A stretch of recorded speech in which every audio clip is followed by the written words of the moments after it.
Véronique Morera, bonjour. Bonjour. Vous êtes vice-présidente de la région Rhône-Alpes chargée des relations internationales et présidente du RESACOP. Qu'est-ce que c'est le RESACOP? RESACOP, c'est un réseau, une plateforme d'acteurs de la coopération décentralisée. C'est une plateforme, c'est un GIP, un groupement d'intérêt public qui est à l'initiative de la région, mais aussi de l'État, avec des collectivités, des structures comme des hôpitaux, universités et des grosses ONG qui travaillent ensemble pour créer une base de données partagée, en fait, tout ce qui concerne la coopération décentralisée, créer de la connaissance et la partager. Alors justement, là, on est au 3e forum international de la coopération décentralisée. Vous sortez d'une conférence que vous avez animée et présidée, l'éducation au développement et la solidarité internationale au service des collectivités. Est-ce que tous ces outils que vous avez mis en place, comme RESACOP, sont utiles et suffisants? Il y a des outils qui ont été mis en place, il en reste encore à mettre en place. Ce qui était intéressant là dans le débat, c'était de montrer que l'éducation au développement, elle est complètement complémentaire de l'action de coopération décentralisée, parce que l'éducation au développement, ça se fait dans nos régions, alors que la coopération décentralisée, ça se fait dans les pays de ce qu'on appelle le Sud. Et donc c'est complémentaire.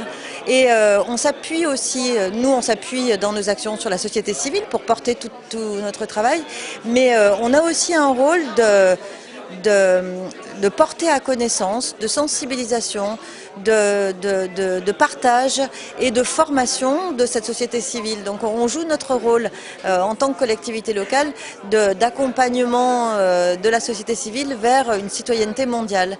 Et voilà, on a essayé de montrer dans cet atelier à quel point ces deux questions de coopération et d'éducation ici étaient complémentaires. Et puis on a essayé de montrer aussi que les questions de solidarité internationale, elles étaient complètement liées avec les questions du développement durable.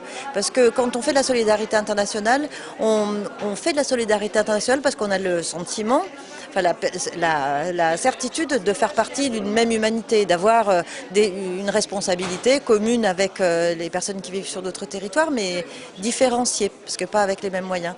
Et cette humanité commune, elle nous amène aussi à penser qu'on a un patrimoine commun et que ce patrimoine commun, on a le préservé. Donc ça montre aussi les liens très étroits qui existent entre coopération et développement durable. Ça passe par des initiatives concrètes que vous mettez en œuvre, vous, en Rhône-Alpes?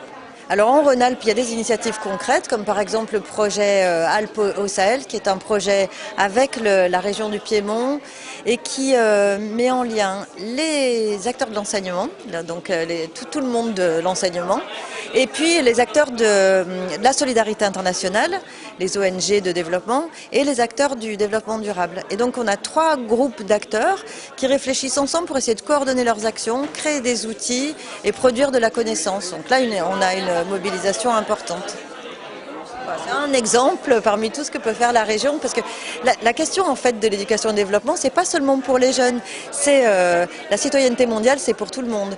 Donc nous, on a des actions de mobilisation et de réflexion autour de développement durable, solidarité internationale, mais aussi des actions de professionnalisation des acteurs, et aussi un rôle d'émergence de nouvelles problématiques. Il y a des questions, je pense que la collectivité territoriale, elle doit aussi faire impulser des nouvelles idées, comme par exemple la question des biens publics mondiaux. Bon, on ne l'a pas inventé, mais ça reste un concept flou.